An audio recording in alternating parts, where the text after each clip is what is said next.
কবিগুরু রবীন্দ্রনাথ ঠাকুরের লেখা কবিতা হাট।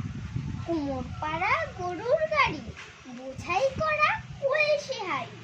গাড়ি চালায় বংশী বদন, সঙ্গে যে যায় ভাগ্নে মদন। হাট বসেছে শুক্রবারে, বক্সিগঞ্জের পদ্মা পাড়ে। জিনিসপত্র জুটিয়ে এনে গ্রামের মানুষ বেচে কেনে। উচ্ছে বেগুন পটল মূলো, বেতের বোনা ধামা কুলো। সর্ষে ছোলা ময়দা আটা, শীতের ব্যাপার নকশা কাটা। বেরি হাতা, শহর থেকে সস্তা ছাতা।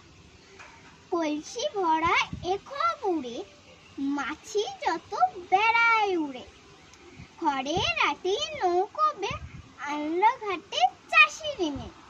অন্ধকানাই পথের পরে, গান শুনিয়ে ভিক্ষে করে। পাড়ার ছেলে স্নানের ঘাটে, জল ছিটিয়ে সাঁতার কাটে। নমস্কার।